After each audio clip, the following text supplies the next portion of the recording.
네. 안녕하세요. 오늘 강의를 맡게 된 김종욱입니다.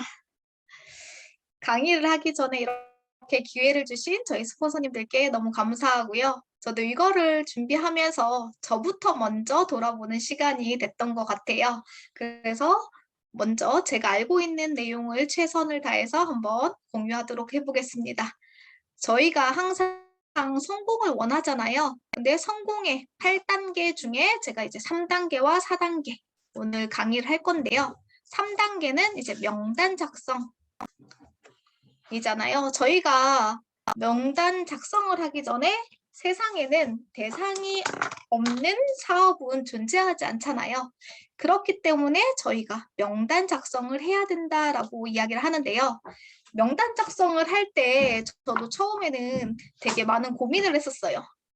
되게 좋은 사업을 누구한테 전달할까만 생각했었는데 사람들은 우리가 축구 할 때 골대를 생각하면 저희는 네트 사업을 전달할 때 다른 사람들이 골대가 5도씩 기울어졌다라는 생각을 가지고 처음부터 전달을 하는 게 좋을 것 같아요. 그래서 명단 작성을 할 때는 그냥 제일 처음에 카톡을 열어서 반드시 종이에 적는 것부터 먼저 해야 되거든요.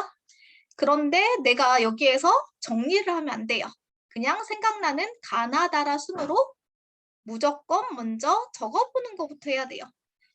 처음에는 저도 머릿속에 있다라고 생각을 했는데 카톡을 열어서 보다 보면 또 제가 생각나는 명단들이 다시 있더라고요. 그래서 카톡에서 내가 카톡을 보내서 답이 오는 사람들은 모두 다 A4 용지에 적는데 이름만 적으면 되거든요. 저희 스폰서님한테 제가 전달받았을 때 A4 용지를 2번 접어서 4개로 나누어서 여기에 모두 이름만 가나다라 순으로 먼저 적기 시작했어요.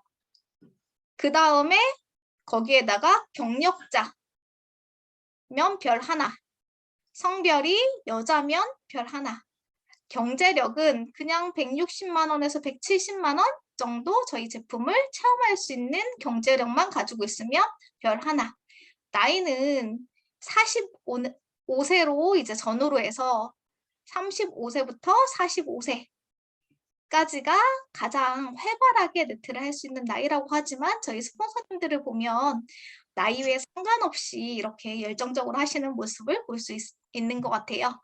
그런데 이거는 경력자 위주의 명단 작성을 먼저 이야기를 하는 거거든요. 그러면 이렇게 광범위한 리스트를 먼저 적게 돼요.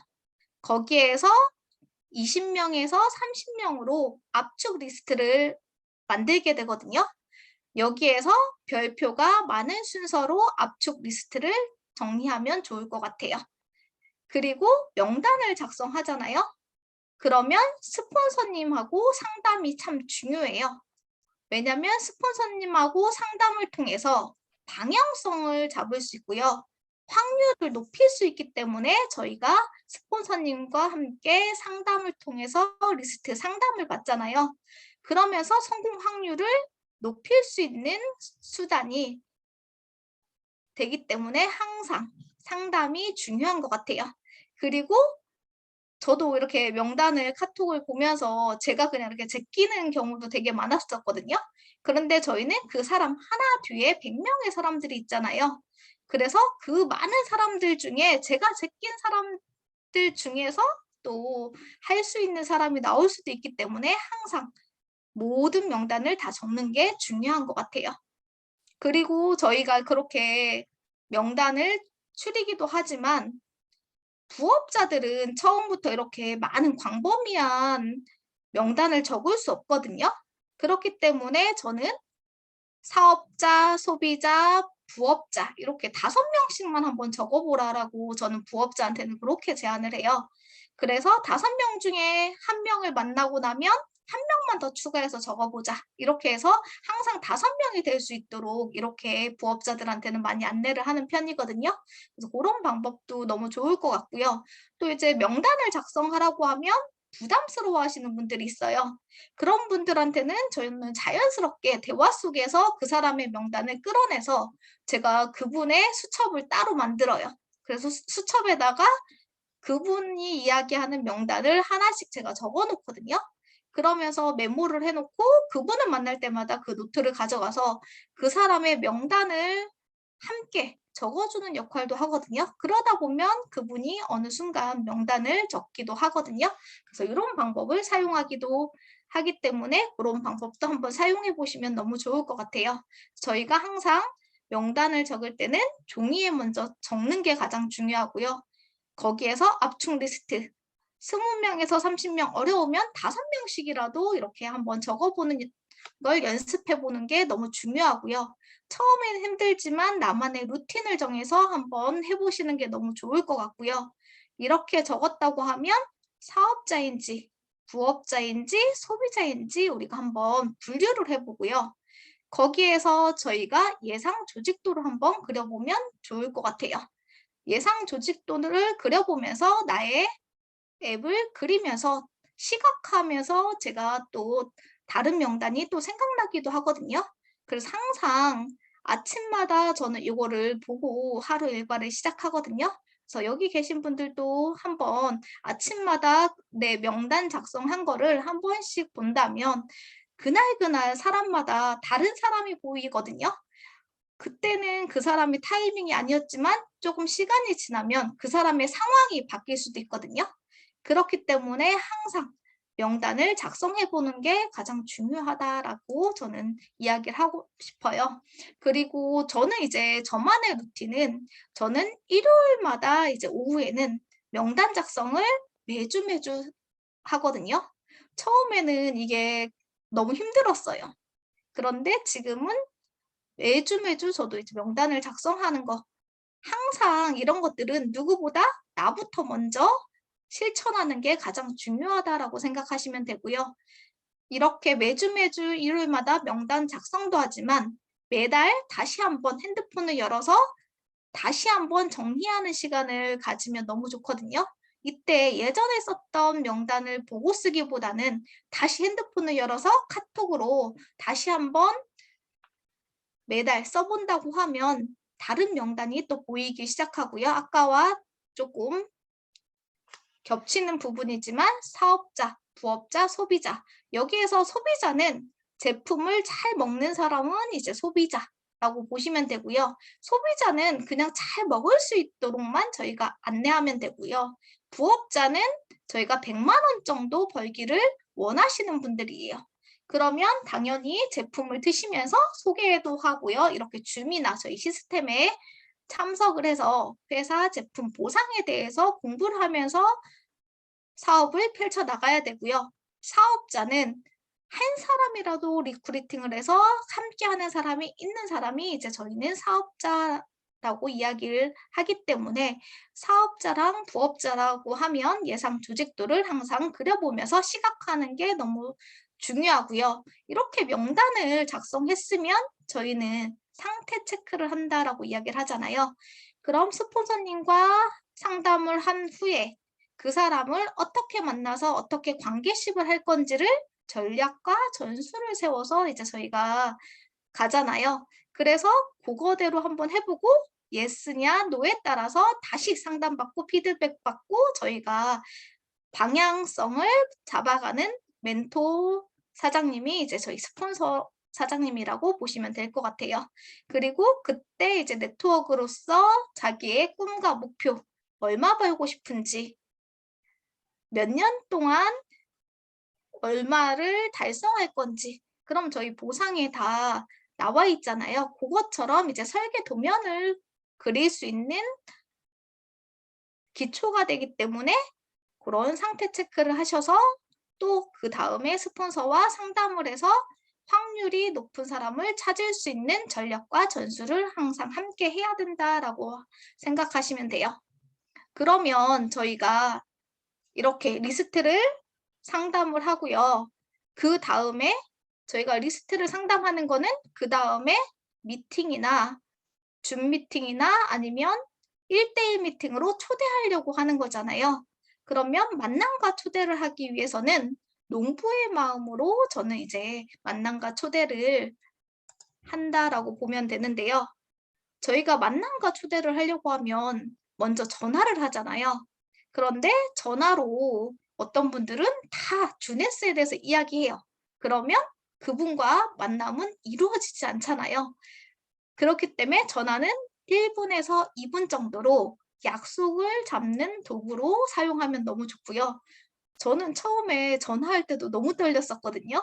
처음 네트할 때는 전화벨이 울릴수록 저의 가슴이 너무 떨려 가지고 진짜 어쩔 때는 제가 전화를 막 끊은 적도 있었거든요. 그래서 수포소님 물어보면 "어떻게 됐냐?" 이러면 "아 연락을 했는데 안 받았다." 막 이런 이야기할 정도로 진짜 제가 처음에는 그렇게 되게 많이 떨리는 그런 사람이었었는데 지금은 이것도 많은 거절과 행동 속에서 이제 자연스럽게 할 수 있는 게 됐고요. 여기 만남과 초대에서 저희가 만남을 하려고 하는데 만나서 어떤 이야기를 하지? 주네스를 어느 타이밍에 얘기하지? 이런 생각들을 되게 많이 가져가요. 저도 예전에는 그런 생각들을 되게 많이 가져갔거든요. 그러다 보니까 다른 사람의 대화를 들을 수 없고요. 이해할 수가 없게 돼요. 그러면 그 사람이 이야기한 거를 제가 제대로 듣지 않았기 때문에 제대로 된 답을 할 수가 없잖아요. 그런데 저도 그렇지만 듣는 상대도 그걸 느낄 수 있어요. 그 사람은 제가 이렇게 설명을 잘하는 걸 원하는 게 아니라요. 본인한테 얼마나 관심이 있는지 그런 것들이 더 이제 관심이 있거든요. 그리고 한 번에 모든 걸 보여줄 수 없거든요. 그리고 저희가 만남을 할 때 평소에 만나던 사람을 만나기도 하지만 오랜만에 만나는 사람들도 있잖아요. 그러면 여자들이 가장 먼저 딱 보이는 게 외적 변화를 되게 많이 보거든요. 그래서 될 수 있으면 예전에는 그냥 편안한 옷을 입고 다녔다면 약간 비즈니스 복장을 입고 간다든가 아니면 조금 뚱뚱했으면 조금 다이어트한 모습으로 내가 간다고 하면 그 사람이 조금 더 저한테 관심을 갖고 만남을 할 수 있고요. 여기에서 보통 저는 FORM을 많이 하거든요. 그게 뭐냐면 처음에 대화를 이끌어갈 때 그냥 가족들에 대한 안부부터 이제 시작을 하는 거예요. 너희 가족들은 요즘 어떻게 지내?" 아니면 그 사람들한테 먼저 질문을 하면 그 사람들이 이야기를 잘 안 하거든요. 그렇기 때문에 나부터 이야기하는 거예요. 만약에 우리 가족 중에 누가 아픈 사람 있다. 예를 들어서 저희 어머님이 얼마 전에 무릎 수술을 하셨거든요. 요즘 다들 건강에 되게 관심 많은데 얼마 전에 우리 어머님 무릎 수술했는데 많이 아파서 고생을 하고 있다. 뭐 이런 이야기부터 내가 나의 가족 이야기부터 하면 보통 2명에서 4명의 가족이 있는데 그걸 이야기하다 보면 한 5 분에서 10분 정도 되면 이제 가족 이야기가 할 게 없어요. 그럼 자연스럽게 오 직업에 대해서 이야기를 하는 거예요. 직업은 이제 우리 신랑은 코로나 때문에 뭐 월급이 줄었다는 등 뭐 이런 이야기들을 조금씩 하다 보면 그들의 이야기를 듣게 될 수 있거든요. 그다음에는 이제 취미 생활을 하는 거에 따라 경제력이나 이런 것들도 우리가 조금 알 수 있고요. 어떤 걸 좋아하는지도 알 수 있는 계기가 되거든요. 그러면서 마지막에 메시지, 내가 이야기하고 싶은 거 메시지를 5분 안에 이야기하고 이제 만남을 다음 약속을 잡는 게 중요하고요.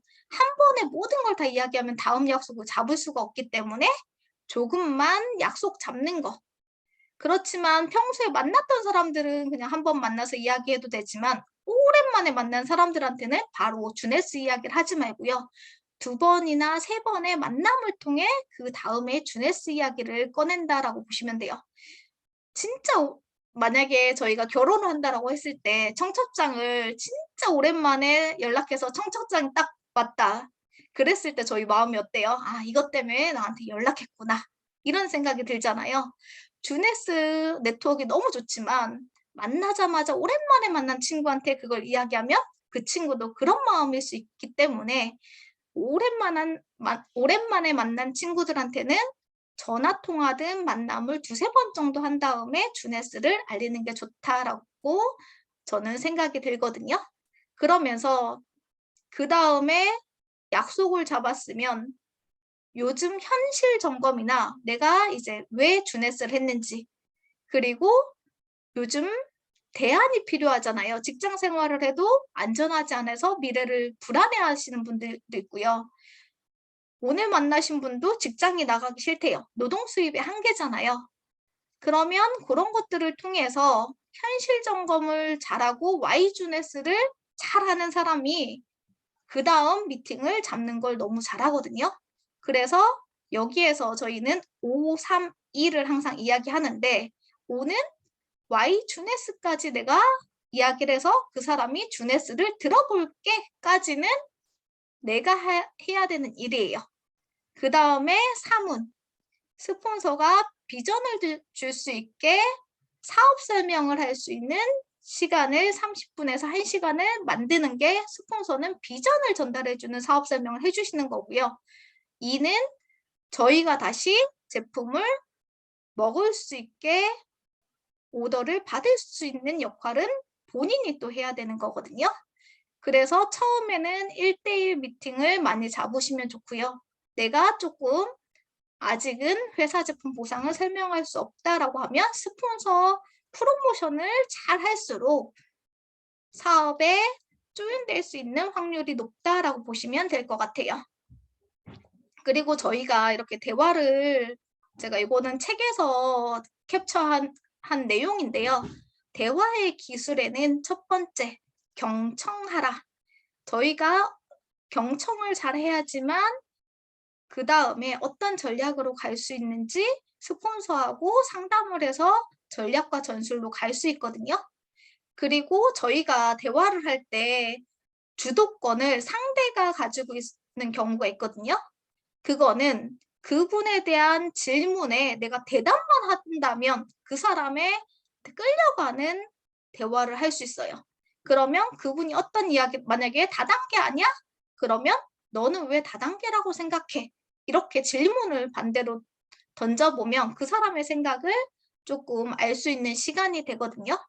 그리고 저희가 네트나 뭐 이런 것들을 전달하면 나 그런 거 관심 없어, 돈에 관심 없어, 건강에 관심 없어라고 이야기하지만 저희가 새해가 되면 항상 어떤 걸 소원을 빌잖아요. 그때 생각을 해보세요. 보통 사람들은 자기가 하는 사업이 잘 되게 해주세요. 저희 가족이 건강하게 해주세요. 뭐 이런 것들을 많이 이렇게 빌잖아요. 그래서 처음 만났을 때는 마음의 문이 열리지 않았을 때는 상대방이 노를 하거든요. 그렇지만 저희가 연애할 때 계속 남자친구가 노 한다고 안 가나요? 계속 그 사람의 마음을 얻기 위해 저희가 가잖아요. 그것처럼 상대방이 문을 열 때까지 저희가 대화를 통해서 비전을 줄 수 있는 대화를 해야 된다. 그리고 네 번째는 Y주넷거든요. 나는 이런 이유로 한다라고 자기의 비전을 정확하게 하고요. 이걸 하자 권유하거나 애원하는 사업이 아니라 저희가 당당하게 삶을 바꿔줄 수 있는 기회를 주는 거기 때문에 저희가 당당하게 전달했으면 좋겠다라는 거고요. 마지막으로 저희가 이렇게 전달하다 보면 진짜 거절을 많이 받잖아요. 근데 모든 사람이 주네스를 만약에 한다면 주네스 비전이 없겠죠. 그래서 저는 모든 사람이 하지 않기 때문에 주네스가 더 비전이 있다고 생각하고요. 진짜 거절은 없고요. 거절을 즐길수록 성공에 가까이 간다라고 보면 되고요. 무조건 내가 외모든 수당이든 어떤 것든 변화를 가져야지 된다라고 보고요. 10만 원짜리 수표의 가치는 저희가 10만 원짜리를 구긴다고 해서 그게 10만 원이 아닌 건 아니잖아요. 그리고 만약에 조금 찢어졌다. 그래도 그 수표의 가치는 그대로 있는 것처럼 거절을 많이 받아도 우리의 진실은 언젠가는 가치 있게 전달이 된다라고 보면 되고요. 내 마음대로 항상 되진 않거든요. 그렇지만 저희가 10명을 알렸을 때 성공이 2%라고 해요. 그렇다고 하면 거절을 많이 받을수록 나는 성공에 가까이 간다라고 보시면 되고요. 성공이라는 나무는 거절이라는 양분에서 자라난다고 해요. 그래서 100번 거절받았으면 그만큼 내가 행동을 많이 했다라는 거거든요. 그렇기 때문에 거절을 즐기면 성공에 가까이 간다라고 보시면 되고요. 마지막으로 제가 좋은 글귀 있어서 하나 읽어드리고 마무리하도록 하겠습니다. 요즘 제가 이거 되게 좋아하는 글귀인데요. 한계는 마음에서 나온다. 스스로 할 수 있다고 100% 믿는다면 당신은 그것을 할 수 있다. 여기 있는 모든 분들은 다 할 수 있고 모두 성공자의 길로 함께 갔으면 좋겠다는 마음으로 저의 준비한 강의는 이것으로 마치도록 하겠습니다. 부족한 강의 들어주셔서 감사합니다.